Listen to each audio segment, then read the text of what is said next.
जय गुरु जी संगत जी। गुरु जी के श्री चरणों में कोटि कोटि प्रणाम।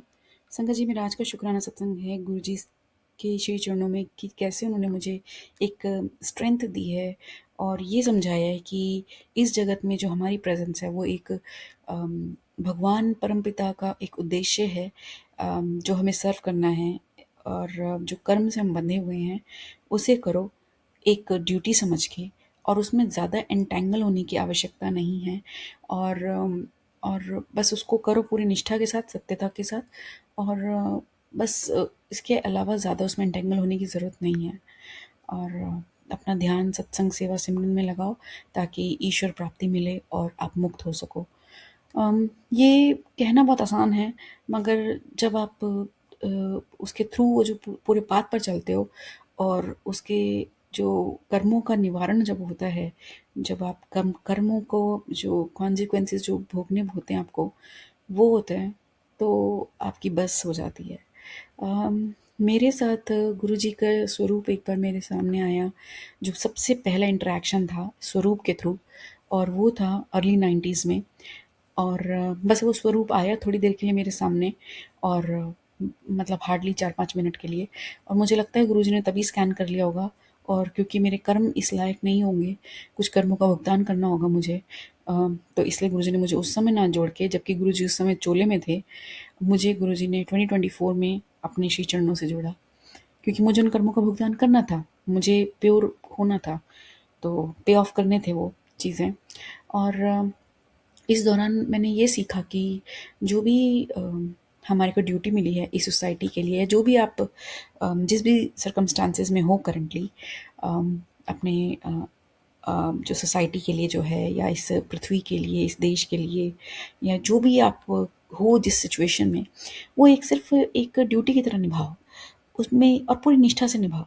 उसमें एंटेंगल होकर के अपने आप को परेशान करने की ज़रूरत नहीं कि कोई सामने वाला आपको कंसिडर करे, अप्रिशिएट करे, या कुछ भी करे। मतलब लाइक हम सारे दुखी का जड़ ही यही है कि कोई आपको अप्रिशिएट नहीं करता, कोई आपको कंसिडर नहीं करता। तो ये मैंने सीखा है 2000 से लेकर के 2024 तक के सफ़र में।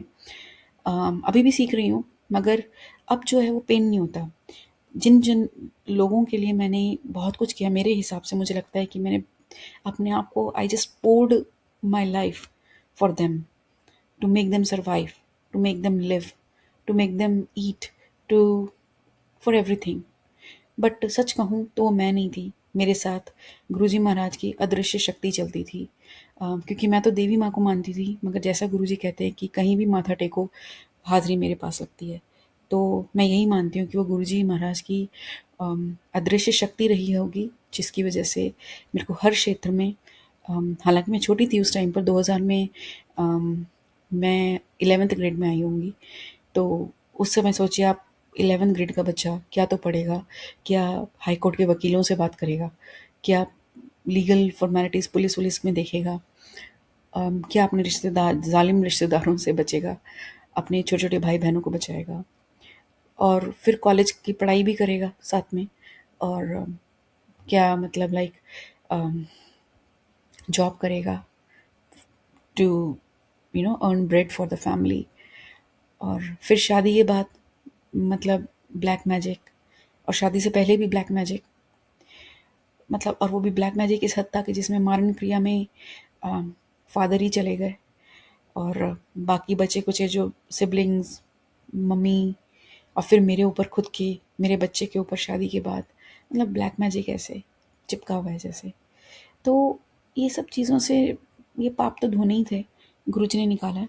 इसी बात का शुक्राना है कि अब मुझे पेन नहीं होता रिश्तेदारों के चेहरे देखने के बाद। बस जो है गुरुजी हैं, बस वो शक्ति दें, सामर्थ्य दें, सब्र दें, और वो दिया हुआ है, और इसका शुक्राना है। कोटि कोटि शुक्राना गुरुजी। और क्षमा कीजिएगा भूलों के लिए जो जाने अनजाने में हो जाती है। सब पर कृपा कीजिएगा। जय गुरु जी।